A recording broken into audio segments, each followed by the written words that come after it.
to say, in a nutshell, we offer the service of enabling Emaswati not just to have a roof over their heads, but to have a source of identity. It's a well-known fact that having a house of your own, or having something that you call your own, where you can build a family, live your life, create experiences, speaks very much to the identity of the person. So I think what we've enabled more than anything as a brand is more and more Emaswati to have that experience of first-time home ownership, to start to dream about a family, building a life together, and finding their place in life. I think that's the first mission of the housing board. We're not just housing Emaswati, we're actually building communities through building families, enabling access to every other socio-economic service or facility there is, because until you have a house, your kids going to school is difficult. You access going to back and forth to your job, to the shops, healthcare facilities. So I would call it giving you an identity. I think that's what we've done well as a brand.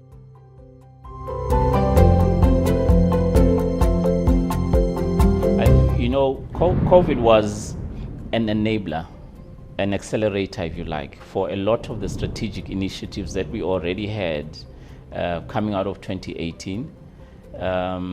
We wanted to take this organization into the information age, to do a lot of what we do, both in terms of internal systems and processes and in managing our information digitally, but also to start developing the capacity to reach out to our customers, existing and prospective, through digital platforms. So COVID enabled that. We were able to prioritize digitizing our business systems, developing relationships or a presence, if you like, for the brand on social media. But it also taught us that when all is said and done, life is about human relationships.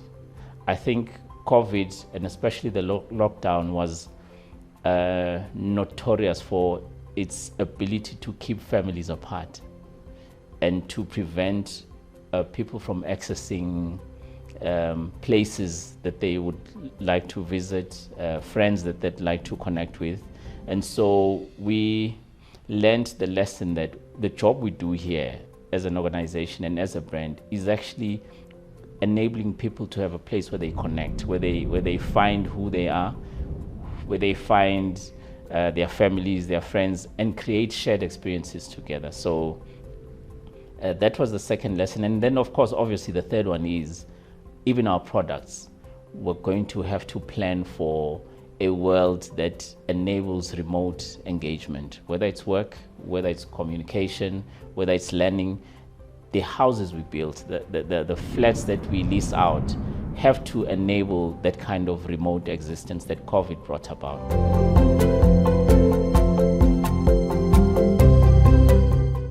Well, we'd like to go further.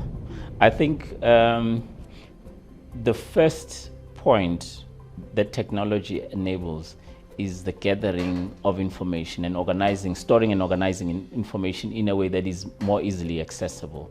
So when you, as a stakeholder or as a customer, want to know anything from us, wherever you are in the world or wherever I am in the world, I can now give you that service in 5 clicks or less. That's our standard. But we'd like to go further and get to the point someday where you're able to walk through the prospective house that we're designing for you long before we build it and say, no, I don't like this, change this, who's the neighbor? Because the technology is all there. It just needs to be harnessed, integrated, and then presented to you, because ultimately the customer has to see the value and the benefit of everything we do. There's no point in doing technology just for the sake of technology. We have to create the value for the customer ultimately.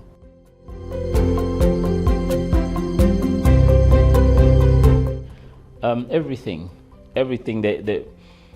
First of all, the future is always unknown, and therefore that gives you the opportunity to make it what you want it to be, to dream into it all of the things that you'd like to see in that future.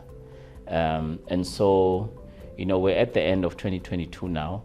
This is the first year, I think, post-COVID, where we can look back and say we've had 12 months of no masks, no social distancing. Still, we're sanitizing, we're keeping healthy. But where to from here? We have an economy that needs to be resuscitated. We have Emaswati who need employment. We have small businesses that need projects from us to engage so that they can start to shape their own future.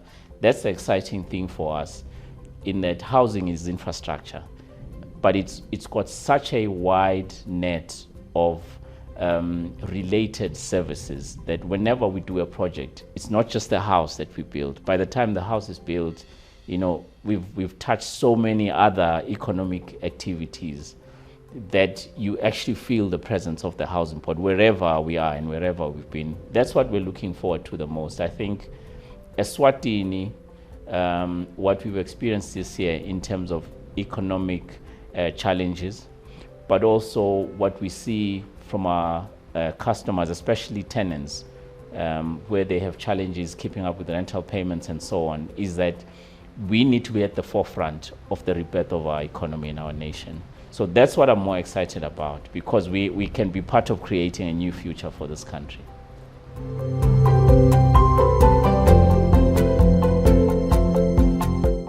So, it's hard to believe this organization was formed in March 1988.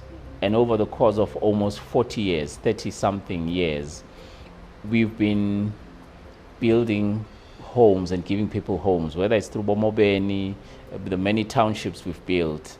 And what we're doing now is actually turning Emaswati to say, housing board, the brand, Busekaya, Nago Ekaya. We've helped you grow. You went to school, Bohlale Mobeni or Kahele Misi, wherever we've built. So we have been home for you. Now that you are ready to start out on your own and start a new family, you want a house, you want a flat maybe, or you're just looking for some land, Nago Velekaya. Come back to us and let us help you build your future.